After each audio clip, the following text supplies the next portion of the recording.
इस कार्यक्रम के पुण्यार्चक हैं श्री दीपक रारा जैन, श्रीमती निशा रारा जैन, वैभव जैन, निक्षित जैन, खुशहाली जैन, मदनगंज, किशनगढ़, राजस्थान।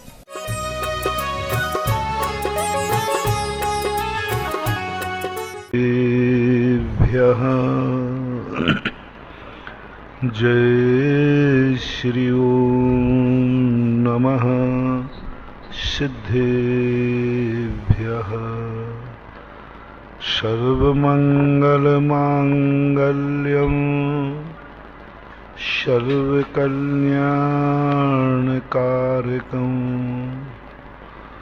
प्रधानं सर्वधर्माणां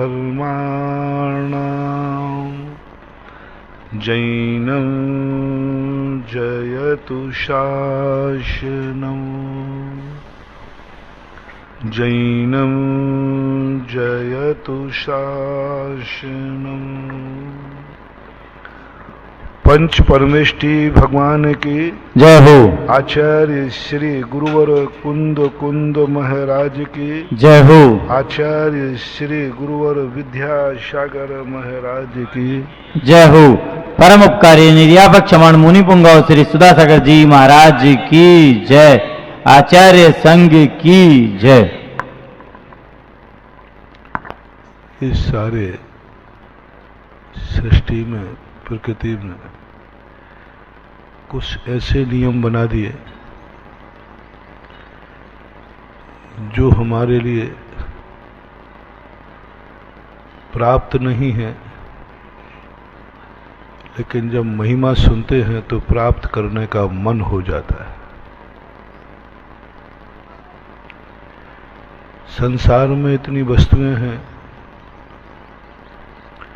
इतने परिणमन हैं, जिन वस्तुओं को जानने की शक्ति अपने पास नहीं है, लेकिन जब उनकी महिमा सुनते हैं जो जानने के लिए मन हो जाता है। और इतनी बड़े परिवर्तन हैं, हम अपने आप के जीवन में संतोष धारण करने को तैयार हैं, लेकिन गांव में व्यक्ति रहता है, गांव में रहने को तैयार है। गरीब व्यक्ति रहता है, गरीबी रहने को तैयार है। झोपड़ी नहीं है तो भी झोपड़ी में रहने को, झोपड़ी के बिना भी रहने को तैयार है। खाने को नहीं है तो भी वह सूखा खाने को तैयार है। मनुष्य में नेचुरल रूप से तृष्णा नहीं जागती। हमसे अधिक व्यक्ति सुखी दिख जाता है। सारे लोग दुखी रहें तो हमें सुख की कल्पना ही नहीं होगी, क्योंकि सब दुखी है। सभी लोग गरीब रहें तो हमें अमीर बनने का भाव ही नहीं आए, क्योंकि सब कैसे है। त्रियंचों में अमीर बनने का भाव नहीं आता। त्रियंचों में अमीर बनने का भाव नहीं आता। क्यों? सब एक समान है। पेड़ पौधों में होड़ नहीं लगती, क्योंकि सब पेड़ एक समान धूप में खड़े हैं। सब एक समान, वहां कोई विकल्प ही नहीं है। न उनकी कसाएं तीव्र है, न उनकी इच्छाएं तीव्र हैं। लेकिन मनुष्य की स्थिति बड़ी विचित्र है। देवताओं की जितना जितना व्यक्ति बड़ा ज्ञानी होता गया, उतनी उतनी उसकी आकुलताएं बढ़ती गई। और आकुलताएं इतनी बढ़ गई, देवताओं में पूज्य आचार्य महाराजों ने लिखा कि देवताओं की कोई कमी नहीं होती। किसी प्रकार की कमी देवताओं में नहीं होती। लेकिन बस वो देवता दूसरे देवता का वैभव देखता है तो ईर्ष्या से जल उठता है। स्वर्गों में कोई दुख नहीं है, पीने को नहीं है, रहने को नहीं है, वहां के दुख बहुत है। तो नारकी लोग तो हमें दुखी हैं, ये बात अच्छी तरह समझ में आ गई कि नारकी लोग दुखी है। उनके दुखों का वर्णन जब पढ़ा तो अच्छा लगा कि दुख है, सही में दुख है।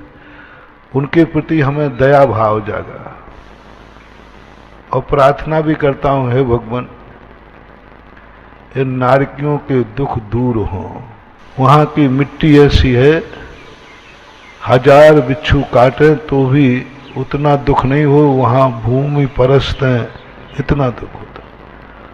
गर्मी इतनी है मेरू समान लोह गल जाए, ठंडी इतनी है कि मेरू समान गला हुआ लोग क्षण मात्र में जम जाए। भूख इतनी है कि 3 लोग का नाच खाए, एक दाना नहीं मिल रहा। प्यास इतनी है समुद्र का पानी पी जाए लेकिन एक बूंद पानी नहीं है। मार काट इतनी है कि प्रति क्षण तिल तिल करे देह के खंड, असुर भिड़ावे दुष्ट प्रचंड। ऐसे दुखी को देखकर दया भाव आएगा कि नहीं? बोलो ना, आएगा, आना चाहिए, आना चाहिए। हमें भी आता है, आपको भी आना चाहिए। और जो दुखी को देखकर दुखी नहीं होगा तो हमारे आचार्य श्री कहते हैं, जो दुखी को देखकर जिसकी आंख में आंसू नहीं आवे तो वो नारियल के 2 छेद के समान हैं जिनमें देखने की क्षमता ही नहीं। जो दूसरों के दुखों को देखकर दुखी नहीं हो गए तो वे आंखें एक दिन समाप्त हो जाती। यहां तक बिल्कुल ठीक है। पशुओं के दुख भी समझ में आते हैं थोड़े थोड़े, लेकिन मैं उस दुखी की बात कर रहा हूं, देवता की। कोई दुख नहीं, सबसे छोटा देवता है तो भी उसको कोई दुख नहीं। अमृत झरता है कंठ से, बीमारी कभी होती नहीं। सबके रहने को एयर कंडीशन विमान है, सब भरा पूरा घर है। कम से कम एक देव की 32 देवियां होती हैं।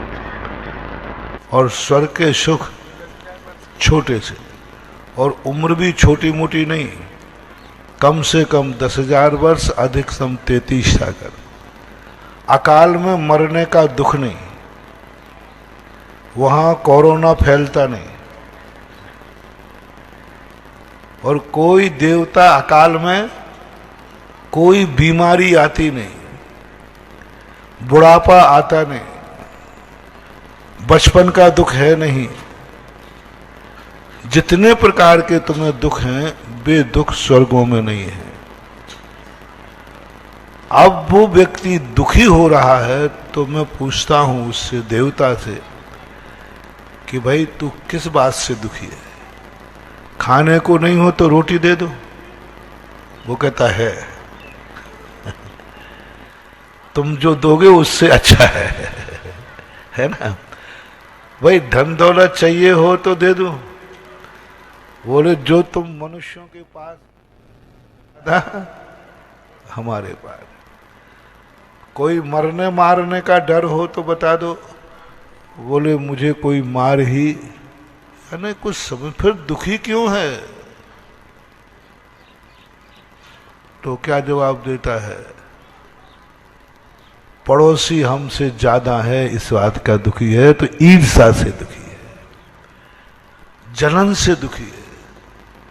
सारे स्वर्ग के देवताओं में कोई दुख नहीं, मात्र ईर्ष्या नाम का दुख होता है। तो देवता तो ईर्ष्या नाम के दुख से दुखी होते हैं, और जो ईर्ष्या नाम से दुखी होते हैं उनको कभी मोक्ष मार्ग नहीं मिलता, वे कभी पूज्यता को प्राप्त नहीं होते। अब अपन मनुष्यों में आते हैं। यहां 2 प्रकार के दुखी हैं।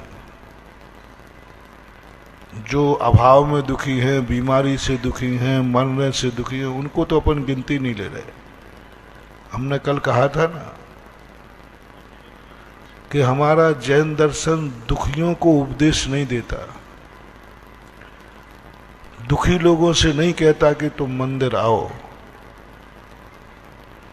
कहने की जरूरत ही नहीं, वो तो खुद ही आ रहा है। जिसको रात में नींद ही नहीं आई उससे मैं कहूं भैया सुबह ब्रह्म मुहूर्त में 4 बजे उठना है, तो क्या कहेगा? मैं सोए ही नहीं हूं तो आप उठने की बात क्या कर रहे हो? वो तो जगा हुआ है। दुखी व्यक्ति से कहने की जरूरत नहीं कि नमोकार मंत्र पढ़ो, वो तो पढ़ ही रहा है। दुख में सुमरन, सभी लोग दुख में सुमरन करते हैं। दुखी लोगों के लिए ज्यादा थोड़ा इशारा काफी है, थोड़ा सा इशारा कर दो कि भाई दुखी हो, थोड़ा ऐसा कर लो, वो कर लेगा, बट परंतु भी नहीं करेगा, कुछ भी बहस नहीं करता। दुखी व्यक्ति मैंने देखा वे बहस ही नहीं करते। दुखी व्यक्ति हमसे ज्यादा बुलवाते ही नहीं। वो कहते महाराज जी काय को आप 1.5 घंटे प्रवचन दे रहे हो, आप तो आदेश करो, आप समझा रहे हो पूजन का फल इतना है, शांति धारा का फल इतना है, तुम्हें इतनी माला फेरना चाहिए, काय को महाराज परेशान हो रहे हो? आप तो आदेश करो कितनी माला फेरना है, बस इतना जरूर दे देना कि दुख दूर होना चाहिए। दुख दूर होना चाहिए ऐसा आश्वासन देने पर व्यक्ति समझना नहीं चाहता, वो तो पालन करना चाहता है। आप तो बोलो अभिषेक करना 1 बार के 3 बार, मैं कह रहा हूं 1 बार वक्त मैं 3 बार भी करना मैं तैयार हूं। अब बोलो कैसा है दुखी आदमी? मैं 1 बार कह रहा हूं, वो 3 बार करने को तैयार है। उससे मैं क्या कहूं कि 1 बार करो, वो तो करेगा। आज मंदिरों में सारे धर्म कर्म में दुखियों की संख्या बढ़ रही है। हर संप्रदाय में, हर संप्रदाय में धर्म बहुत हो रहा है, बहुत धर्म हो रहा है, लेकिन सब दुखी कर रहे हैं। मंदिर आ रहे हैं, तीर्थ यात्रा पर जा रहे हैं, लेकिन दुखी मन से जा रहे हैं। सबने इन मंदिरों को अस्पताल बना रखा है, संकट मोचक बना रखा है। आप कभी किसी को यात्रा करते जाए कहीं श्री महावीर जी में, कहाँ जा रहे? कहता भैया बहुत बड़े संकट में हैं। किसी ने कहा है कि श्री तेजारा जी चले जाओ, यहाँ चले जाओ, वहाँ। और शांति धारा के भी दुखी लोग ज्यादा कर रहे हैं। कोरोना में इतनी शांति धारा हुई, किस लिए? दुखी लोग। आज सब संप्रदाय के मंदिरों में इतने मंदिर, गजब हो रहा है। पहले छोटे मंदिर थे, अब बड़े मंदिर बन रहे हैं, तो भी मंदिर कम पड़ रहे हैं। सब मंदिर कम पड़ रहे हैं। महाराज हमारा मंदिर छोटा पड़ रहा है, हमारा मंदिर छोटा पड़ रहा है। तो मैं सोचता हूं, भगवान ने कहा मेरे से, भगवान से कहा भगवान देखो हमारा युग कैसा है, धर्मात्मा बढ़ रहे हैं। देखो मंदिर में कितने लोग आ रहे हैं, कितने लोग पूजन अभिषेक कर रहे हैं, माला फिर रहे, और हमारी भी खूब जय जयकार बोला। हमें भी खूब याद करते हैं लोग। हमारे गुरुजी को तो लोग घेरे ही रहते हैं चारों तरफ से। और भगवान आपके नाम की इतनी मालाएं फिर रही हैं। कोई भक्तांबर पढ़ रहा है, कोई नमोकार मंत्र पढ़ रहा है, कोई 16 दिन का शांति विधान कर रहा है। जो देखो वो कुछ ना कुछ कर रहा है। भगवान ने कहा ये सब दुखी है, और दुखी व्यक्ति भगवान को पूज रहा है, ये कोई बड़ी बात नहीं है। दुखी व्यक्ति की जब अटक जाए तो ये तो गधा को भी बाप कह देता है। रे भोला, क्या कहा भाई? दुखी व्यक्ति को यदि सब तरफ से हताश हो गया हो, सब तरफ से हताश हो गया। अभी 2 दिन पहले ही मैंने कहा था, और उससे कहा जाए भैया एक उपाय है। बोले क्या? एक फलाने कुमार के यहाँ एक गधा है, उसके पैर धोकर गंदो लगा लो तो शायद आशा की किरण है। झूठ मत बोलना।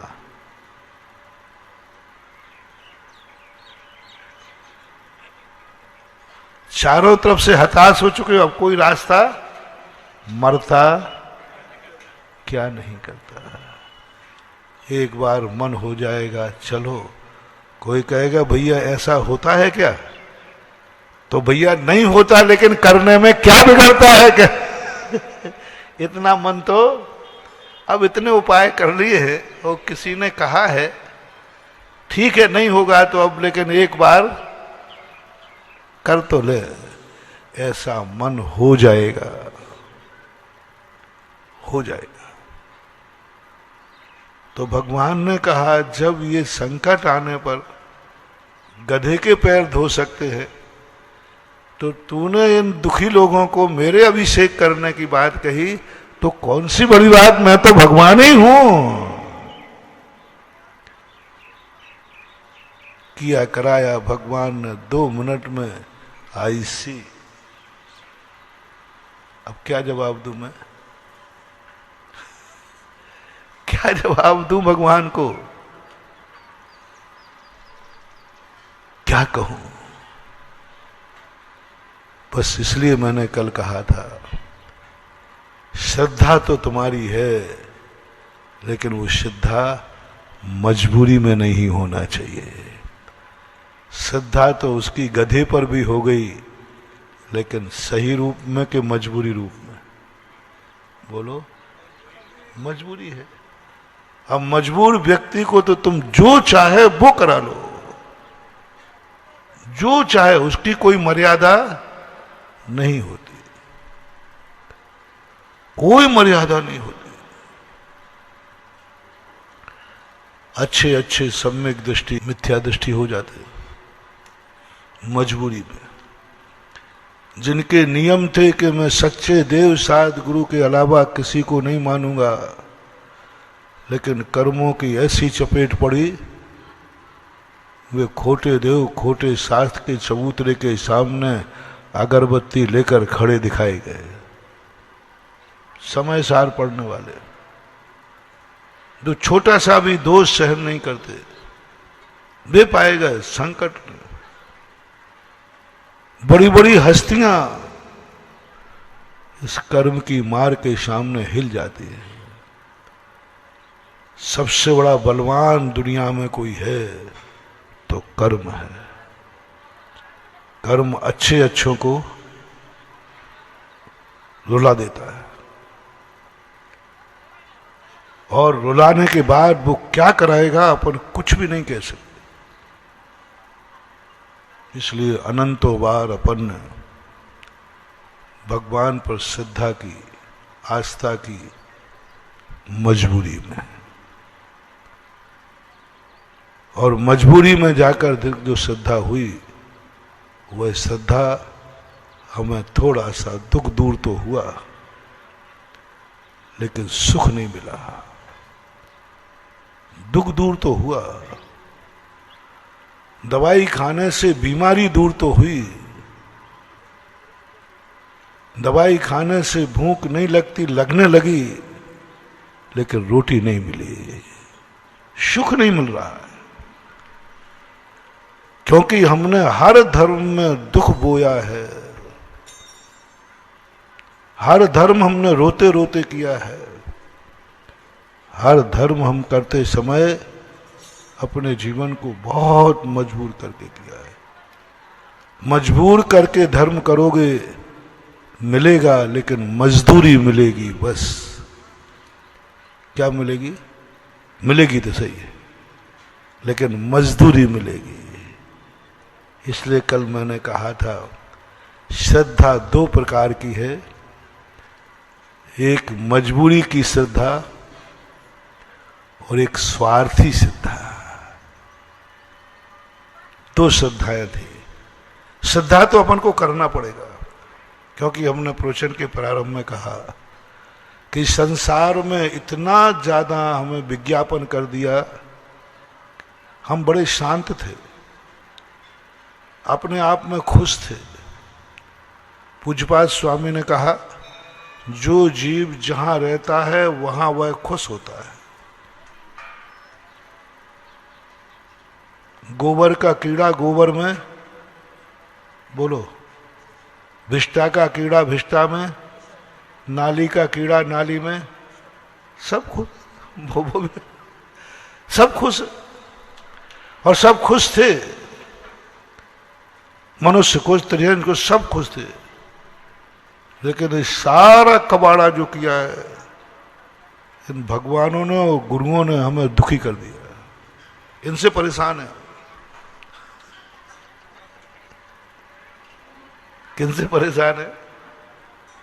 सबसे ज्यादा परेशान भगवानों से, दूसरे नंबर पर उनका अनुकरण करने वाले गुरु महाराजों से, और तीसरे नंबर पर ये जिनवाणी माता से। ये तीन चीजों ने हमारी नींद हराम कर दी। इतना ज्यादा गड़बड़ कर दिया इन्होंने, इतना ज्यादा कि ना तो दिन में चैन है और ना, हम जहां थे हम जानते थे संसार इतना ही है। कुएं का मेंढक क्या जाने कुआं कितना है, संसार कितना, बोलो भाई। कुएं बड़ा वो खुश है, क्योंकि संसार इससे ज्यादा है ही नहीं। जो जहां था, जिस पर्याय में था, पूज्यपाद स्वामी कहते वो उतना ही खुश। वो जानता इससे ज्यादा दुनिया है ही नहीं दुनिया। कोई लेना ना एक देना दो, सोचना ही नहीं, विचार नहीं करना। जो है बस इतना ही है। कुआं कहता सारा संसार कुएं में है, उससे आगे कहो। एक श्वान था, कुत्ता था। कुत्ते को सबसे ज्यादा प्रिय कौन सा स्थान होता है? नाली, गटर होती ना, गटर, वो सबसे प्रिय। उसके सामने अपन स्वर्गों का वर्णन करो तो वो सब सुनते कहते सब तो बता दिया, नाली है कि नहीं? बोले नहीं है। तो बोले काय का सुख है? नाली से अच्छा सुख दुनिया में होते ही नहीं। बस इसी श्वान के समान, कूप मंडूक के समान अपन सब लोग अनादिकाल से सुखी थे। सुखी रहें या न रहें, संतुष्ट थे। क्योंकि जो दुनिया है वो हमारे पास है। लेकिन सर्वज्ञ भगवान ने आकर हमारी ऐसे रंग में भंग डाला, क्योंकि उनको तो सर्वज्ञ हो गया। बोले मूर्ख, पहला शब्द तो क्या कहा? मूर्ख, कुएं से बाहर निकल, देख अपार समुद्र है, अपार दुनिया है। और इस ढंग से प्रस्तुत किया। मूर्ख भी कहा तो प्यार से कहा, हे भोले प्राणी मूर्खानंद। और इतना प्यार दिया, इतना प्यार दिया, ऐसे लगने लगा कि ये मेरे परम हितैषी हैं। अपने व्यक्ति को कोई भी चीज मनवाना है तो पहला तरीका है विश्वास जीतो। वो कुछ भी करने को तैयार है, मरने जिंदा रहने को, सब कुछ करने को तैयार है। बस को उसको ये विश्वास हो जाए ये मेरा हितैषी है और ये मेरा है, बस कुछ नहीं करना। जब कोई की बात तुम्हें मानना हो या नहीं मानना हो तो दो बातें ध्यान रखना। जब वो तुम्हें कोई कार्य की कहे, चाहे त्याग की कहे, चाहे कुछ करने को कहे, पहले सोचना जो मुझसे कह रहा है इसका क्या स्वार्थ है। यदि उसका कोई स्वार्थ हो तो बिल्कुल मत मानना। इस कान से सुनना और इस कान से, क्योंकि वो स्वार्थी है, नहीं मानना। लेकिन तुमने सोचना कि जो मेरे से कहने वाला है इसका दूर दूर तक कोई स्वार्थ नहीं है, तो महानुभाव फिर मानने से चूकना नहीं तो बहुत पछताओगे। थर्मामीटर क्या दिया? तुम अच्छे बुरे की पहचान तो कर नहीं पाओगे, क्योंकि इतना ज्ञान है नहीं। मैं सही बोल रहा हूं, इसकी कसौटी क्या है तुम्हारे पास? भगवान ने कहा कि मोक्ष है, क्या कसौटी है? कोई कसौटी नहीं, कुछ नहीं। तो सत्य की कसौटी तो होती नहीं, और खास तौर से हम अल्पज्ञ सत्य को तो कभी कस ही नहीं सकते। बस इतना सा देख सकते हैं, जो हमसे कहा जा रहा है वो कहने वाला कैसा है।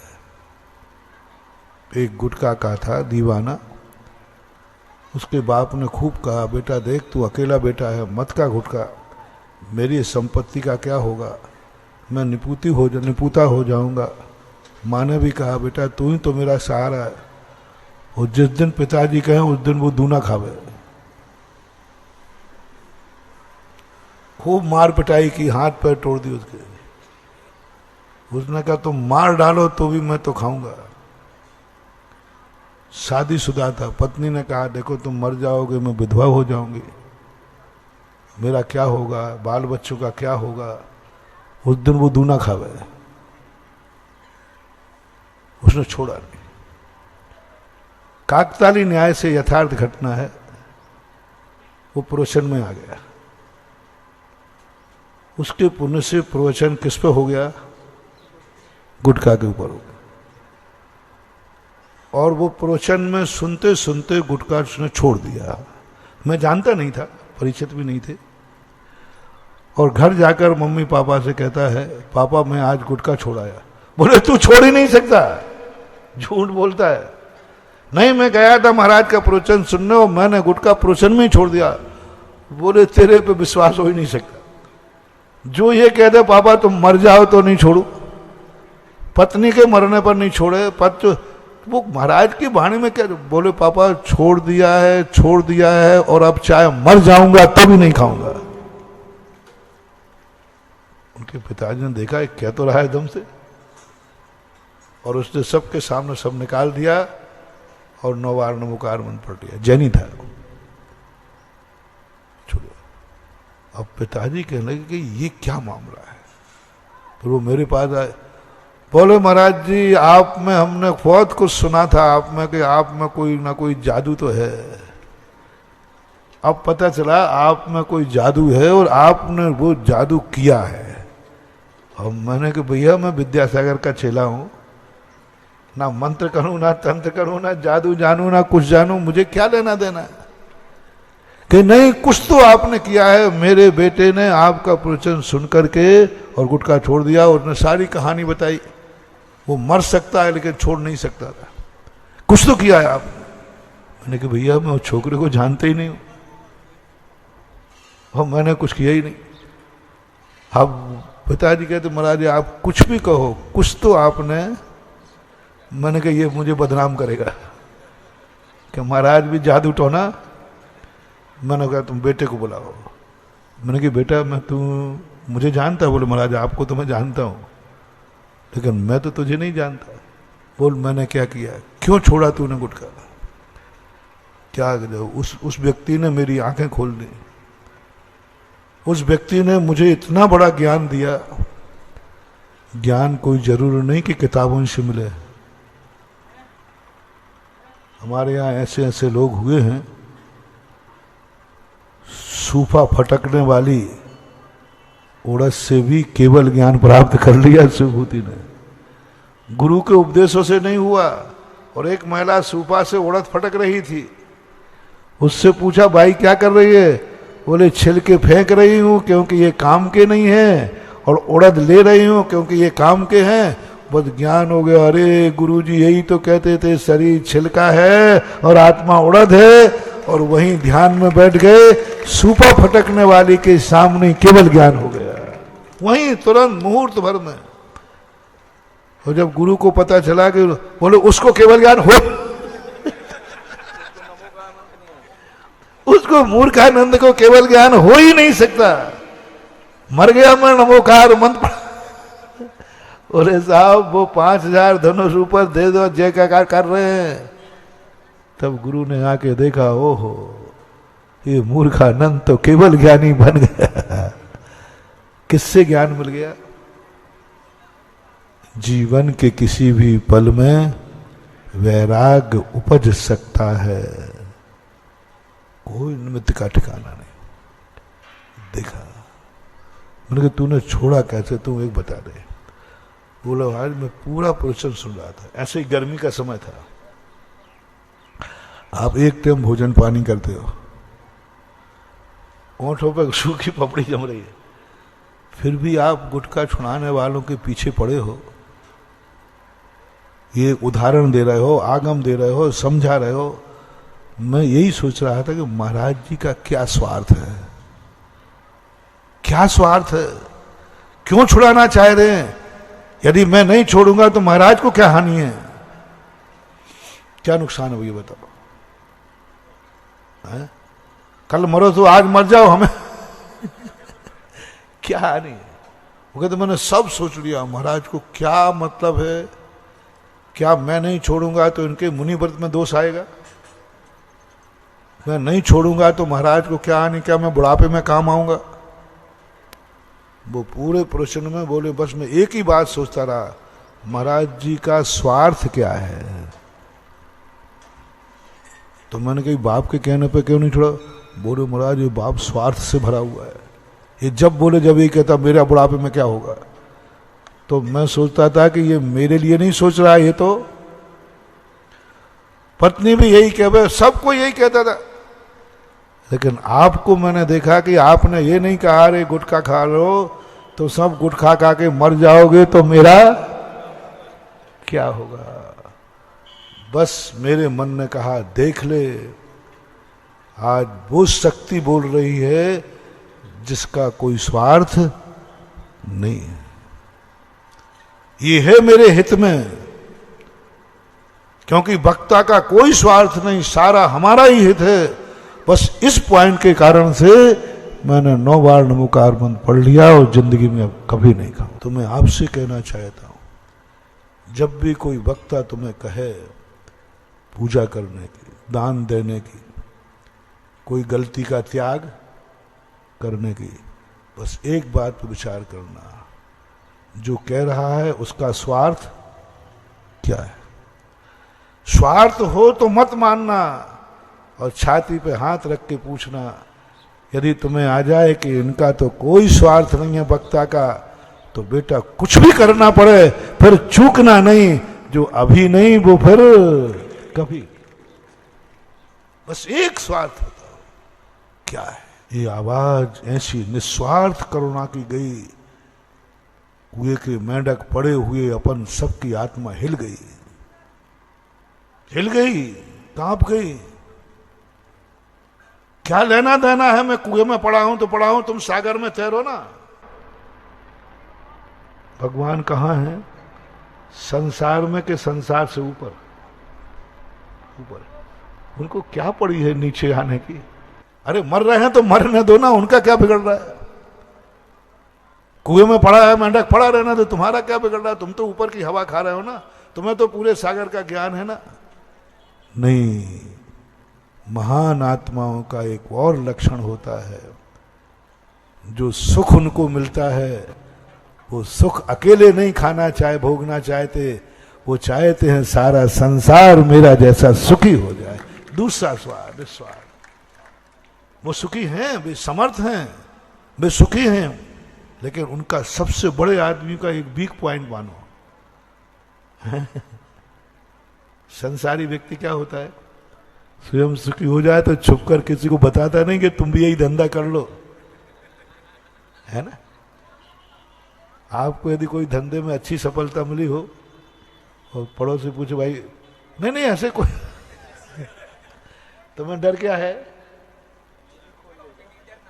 ये हमारे जैसा नहीं हो जाए। राजनेता अपनी बराबरी पर आने वाले कॉम्पिटिटर को दुश्मन मानता है। कोई विधायक यदि उसका प्रतिद्वंदी है विधायक बनने का, तो वो अपनी पार्टी का मानता है कि प्रतिद्वंदी है ना, प्रतिद्वंदी। और हमारे भगवान देखना, संसार का एक भगवान है, मात ओनली वन पीस। संसार का एक भगवान है, ओनली वन पीस, जिनेन्द्र देव। जो जिस जन पर जिनेन्द्र देव हैं, उस पद को पाने का जो व्यक्ति है उसे प्रतिद्वंदी नहीं मानते हैं, उसे अपना मानते हैं कि ये है हमारा भगत। बोलो महावीर अपना भगत किसे मानते हैं? जो उनके समान बनना चाहे उसको, या जो उनकी पूजा करना चाहे उनको? पहला भक्त बताओ। संसार का एक भगवान है, मैंने सारे भगवानों को देख लिया। संसार के जितने भगवान हैं सब यही कहते हैं, मैं भगवान बना रहा हूं, तू भक्त बना रहा है, बस सदा सदा तू मेरी भक्ति कर, मैं भगवान हूं। तू भगवान बनने का प्रयास किया है तो ध्यान रखना, प्रतिद्वंदी। तू मेरा चेला, मैं तेरा, तू मेरा भक्त, मैं तेरा भगवान। सारे दुनिया के जितने मजहब हैं सब में राजतंत्र है, राजव्यवस्था। मां जैन दर्शन प्रजातंत्री दर्शन है, मां जैन दर्शन प्रजातंत्री दर्शन है। महावीर कहते हैं मैं ही भगवान नहीं हूं, संसार में जितने जीव हैं सब भगवान बनने की शक्ति रखते हैं, और आओ तुम सब भगवान बनो, और जो भगवान बनेगा वही मेरा सच्चा पहला भक्त कहलाएगा। जैनी के भगवान भक्ति से खुश नहीं होते। जैन भगवान से कहो भगवान मुझे कुछ नहीं चाहिए, जन्म जन्म तक तेरा भक्त बना रहूं, तो क्या कहेंगे जैन दर्शन होगा? मिथ्या दृष्टि। क्या कह दिया? मिथ्या दृष्टि अनंत संसारी जा, मैं तेरा भगवान भी नहीं बनूंगा। ओहो गजब, क्या कहा? मैंने गाली नहीं दी, मैंने कहा भगवान अनंत काल तक मैं तेरे भक्त बनता रहूं, तेरी सेवा करता रहूं, तेरी जयकार बोलता रहूं, तुझे नमोस्तु करता रहूं। भगवान ने क्या किया? मैं तेरा भगवान नहीं बनूंगा। बनले तुम भक्त बनना है मेरा, मैं तेरा भगवान नहीं बनूंगा। और किसी ने कहा भगवान भक्ति करना तो मेरी मजबूरी है, भक्ति करना तो रास्ता है, लक्ष्य तो क्या है? वंदे तद्गुण लब्धे। मुझे तो भगवान बनना है। तुरंत भगवान कहते वेलकम, जल्दी आ, कम हियर, जल्दी आ जा, तू ही सच्चा मेरा भक्त है और मैं तेरा भगवान हूं, क्योंकि तू मेरे समान बनने का भाव कर रहा है। ऐसा निस्वार्थ वाणी भगवान की। भव्य जीव था, उसकी आत्मा द्रवीभूत हुई। कौन पुकार रहा है ऊपर से? परम करुणावान, परम दयावान, परम हितैषी आवाज। आत्मीयता की आवाज को समझना नहीं पड़ती, वे शब्द ही हिला देते हैं, शब्द ही हिला देते। आत्मीयता की आवाज से आत्मा हिल जाती है। उनको कहना नहीं पड़ता मैं तेरा हूं। हमारे आचार्य श्री खाई को किया ना, विश्वास मत दिलाओ, व्यवहार से लौट आता है। भगवान नहीं कहते कि मैं तेरा हितैषी हूं, मैं तेरा हूं, नहीं, ये तो सब कहने वाले झूठे हैं। उनकी एक अंदर की वाणी जो जाती है, वह वाणी ही आसन्न भव को झकझोर देती है कि ये मेरे हित में कहा जा रहा है। देख, बाहर आके देख, संसार बहुत बड़ा है, सीमातीत है, अनंत रूप है। अब हम तो भगवान को क्या मान बैठे? क्या मान बैठे? ये मेरा हितैषी है, और ये जो बोल रहा है वह सत्य है। इस कुएं में क्या इतना छोटा, देख संसार है।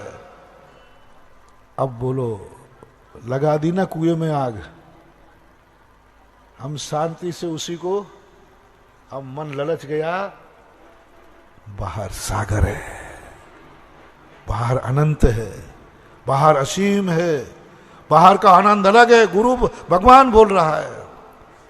अब वो आकुलता पैदा हो गई। यहां से शुरुआत होती है मुमुक्षु की। आकुल व्याकुल हो जाता है, अब छटपटाता है, मैं कुएं से बाहर कैसे निकलूं, कुएं से बाहर कैसे निकलूं। अब कुएं में जो शांति थी वो किस में बदल गई? बेचैनी। और ये बेचैनी किसने पैदा की? यदि तू गुरु को पुकार ले और गुरु की परिभाषा बताई, ऐसा गुरु तुझे मिल जाए, बस उनके सामने तू ऐसे परिणाम, वो जो कहेंगे वह। और गुरु हमारे लिए हस्तावलंबन दे करके किससे निकाल दिया? कुएं से निकाल दिया। तुम्हारे चवरों में चमत्कार नहीं हो पाया। मैना सुंदरी ने सिद्ध चक्र और सिद्धों का अपमान करके अतिशय किया था कि सम्मान करके? हैं? बोलो ना, अतिशय। हम क्यों ना भगवान का सम्मान करके, और मजदूरों से गए बीते हम हैं क्या? जिनकी झाड़ू लगाने में उनको अतिशय दिख गया, जिनके झाड़ू लगाने से कष्ट दूर हो गए, भगवान का अपमान करने से उनको लगा कि कष्ट दूर हो गए। क्या अपनी औकात नहीं है कि हम कह सकें कि मेरे चबर ढोड़ने से संकट दूर हो गए? क्यों नहीं छोड़ पाए हम ऐसे चवर? क्यों नहीं चढ़ा पाए हम ऐसा चवर छत्र? क्यों नहीं कर पाए हम ऐसा अभिषेक? क्यों नहीं कर पाए हम ऐसी पूजा? मैं भगवान को किससे खुश करूं? भगवान से शांतिनाथ को, भगवान को अतिशयकारी जिसने बनाया है उस पर भगवान की प्रसाद मिलेगा। मैंने भगवान से पूछ लिया, शांतिनाथ भगवान उसी की जिंदगी में फलीभूत होंगे जो शांतिनाथ भगवान को अतिशयकारी बनाएगा। तुमने क्या दिया भगवान को? ये शांतिनाथ हैं, वो तो थे, वो तो थे। वे अनंत चतुष्टय हैं, वो तो थे। बस एक टाइटल अपन देना है भगवान को। भगवान आपके पास 34 तो थे, लेकिन आप जहां बैठे हैं उसको अतिशय नाम भक्तों ने दिया है, क्योंकि अतिशय जब ही होता है जब भक्त को कुछ चमत्कार होता है। तो इस क्षेत्र को अतिशय किन्होंने दिया? मजदूरों ने या भक्तों ने? तो मजदूरों को फलेंगे, बोलो जाओ रे, उठो यहां से, मैं भी बिहार करता हूं, तुम भी जाओ। क्योंकि जो देगा वो पाएगा। उन्होंने अतिशयकारी बना दिया, झाड़ू लगा लगा के अतिशयकारी बना दिया। अब कुछ ऐसा करो, अब कुछ ऐसा करो महानुभाव, इस सारे जगत में ये कहानी फैल जाए कि शांतिनाथ के यहां जो चवर ढोड़ता है सारे संकट दूर हो जाए। मैं तो यही कर रहा। लोग मंदिरों में जाकर के कहीं किसी बाबा के बताएंगे, छेदपाल का अतिशय बताएंगे, पद्मावती का अतिशय बताएंगे, कोई पता नहीं कौन से बाबा का बताएंगे। मैं कहता हूं हमारे बाबा में कुछ है ही नहीं। हो रहा है कि नहीं? हो रहा है। शांतिनाथ भगवान के सामने एक दीपक नहीं, और चौकीदारों के सामने क्या बता रहे? चेतो रे जागो, तुम्हारे मंदिर में तुम्हारे भगवान का अतिशय घट रहा है, तुम्हारे सामने तुम्हारे चबरों का अतिशय घट रहा है। अब हमें बीड़ा उठाना है।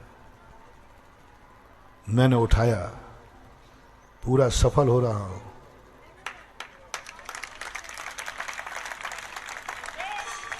बोलो, चौकीदारों का अतिशय बढ़ा रहा हूं कि जिनेन्द्र देव का? शांतिधारा का अतिशय मालूम? हाँ, इससे किसकी महिमा बढ़ेगी भैया? बोलो। और सम्मान की अपमान? सम्मान के अपमान, भगवान का सम्मान भी हो रहा है और हमारे स्वार्थ की भी पूर्ति हो रही है। एक टिकट में दो मजे। भगवान की महिमा बढ़ रही है। अरे भगवान इतना अतिशयकारी है कि उनके गंधोदक से हमारा दुख दूर हो गया। किसकी महिमा जय जयकार बोलोगे आप? भगवान की। और वो जो भगवान की महिमा बढ़ाई, सम्मानजनक की अपमानजनक? शांति धारा में भगवान का अपमान तो नहीं है, ध्यान रखे ना। उनकी महिमा गा के बोलता हूं, शांति धारा में उनकी महिमा गाता हूं, भक्तांबर पढ़ाता हूं। बोलो अपमान कर रहा हूं कि सम्मान? सम्मान। महिमा किसकी बढ़ना? भगवान की। स्वार्थ किसकी पूर्ति होना? बोलो अपना। स्वार्थ अपना पूरा होगा, महिमा भगवान की बढ़ेगी। उन अतिशयों को बढ़ाओ तो अपना सब का फिर कहेंगे ये मजदूरों के भगवान नहीं है, ये भक्तों के भगवान है। भक्तों के भगवान। लेकिन भैया उसके तो साक्षी बहुत हैं। गांव में निकल जाओ तो कोई बूढ़ा कह ही देगा, हाँ मैंने भी एक बार झाड़ू लगाई। विद गवाए के हैं, विद गवाए हैं।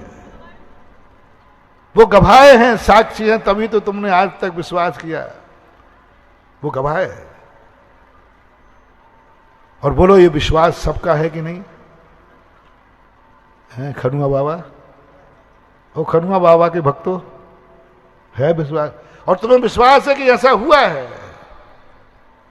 अब मुझे वो गवाह चाहिए, वो गवाह चाहिए जो दावा करे महाराज मैं गवाह हूं, मैंने भगवान का चवर ढोरा था, मेरा संकट दूर हुआ था। गवाह बनाओ, साक्षी बनाओ, और इतना जबरदस्त हो कि सारा जगत ये विश्वास कर ले कि ये चवर वाले बाबा हैं शांतिनाथ। क्योंकि गवाह है, एक नहीं, दो नहीं, तीन नहीं, चार नहीं, 100 नहीं, हजारों लोगों से पूछो, एक ही आवाज है, चवर ढोलने का अतिशय।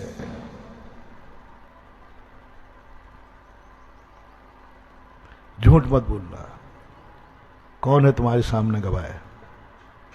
वैसे ही हाथ मत उठा देना। और झाड़ू की गवाही के लिए मैं निकल जाऊं गांव में? बोलो, निकल जाऊं खनुआ बाबा का अतिशय देखने?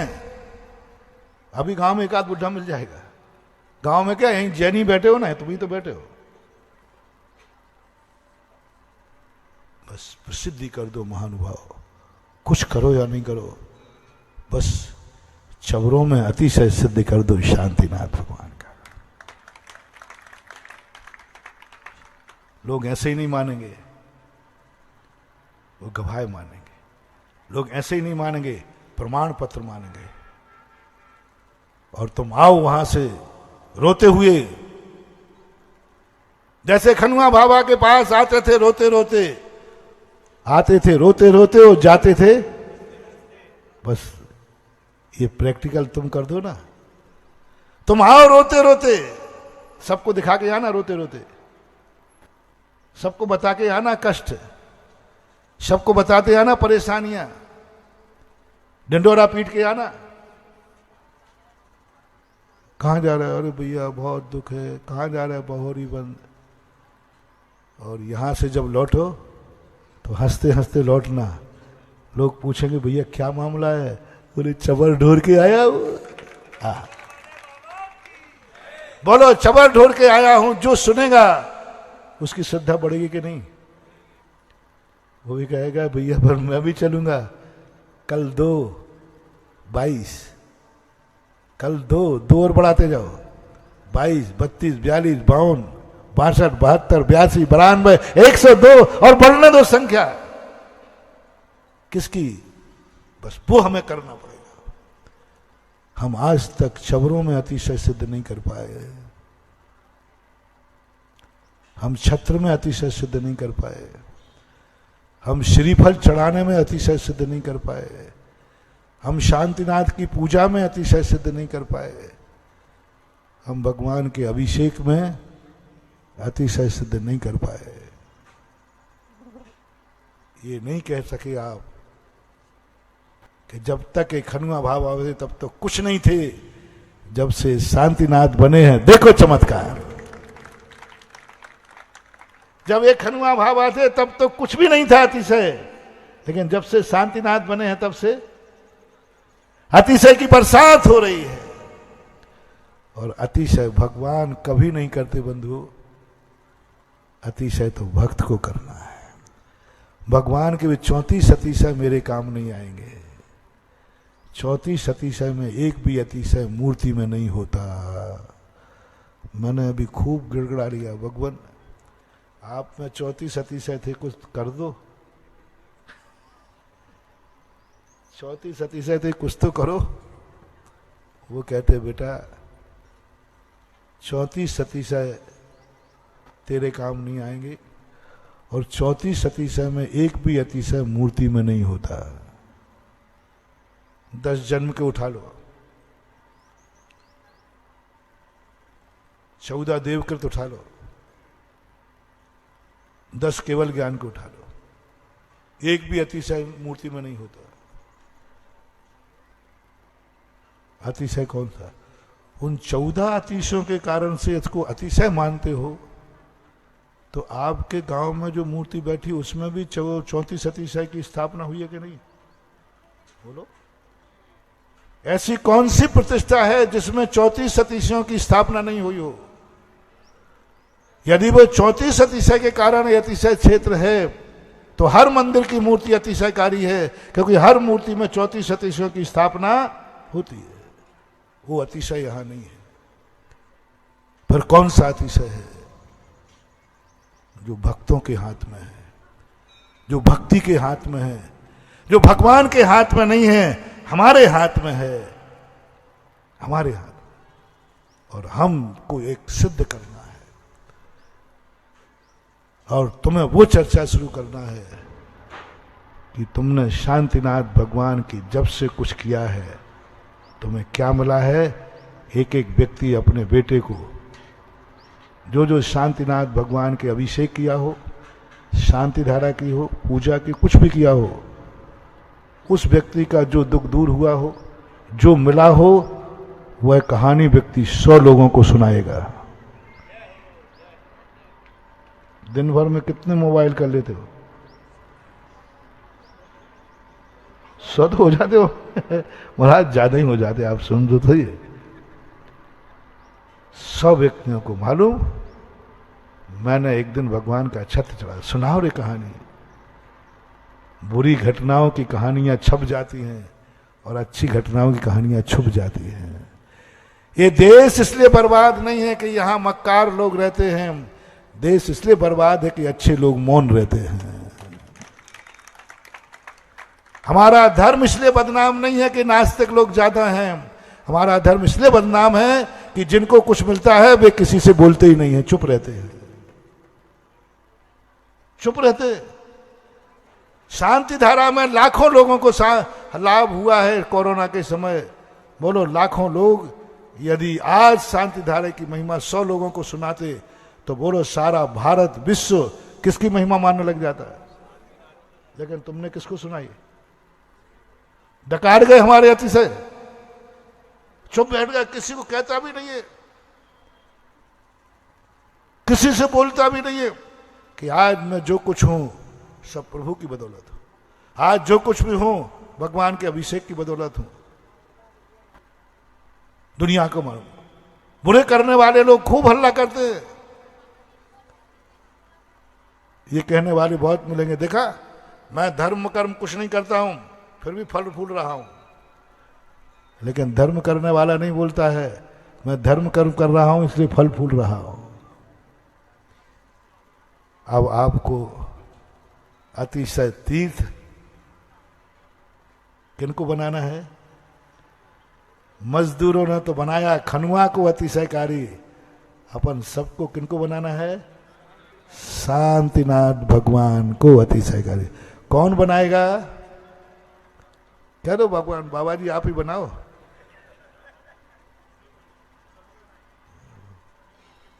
भगवान नहीं बनेंगे, भगवान नहीं बनेंगे, अपन को बनाना है। हमारा कोई ऐसा नमोस्तु होगा जिस नमोस्तु में अतिशय होगा।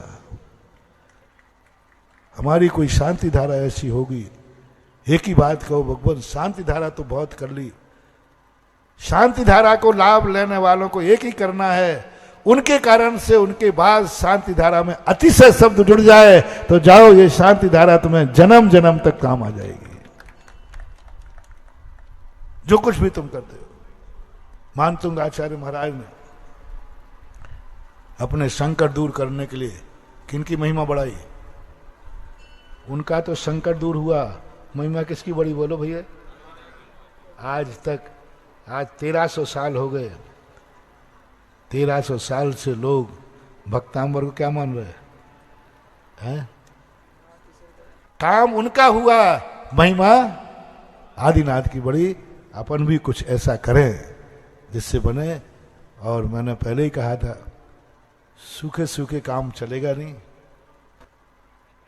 अब कुछ ऐसा करो कि भगवान के क्षेत्र में ऐसा परिवर्तन आए कि यहाँ आते लगे लोगों को कि ये तीर्थ क्षेत्र है।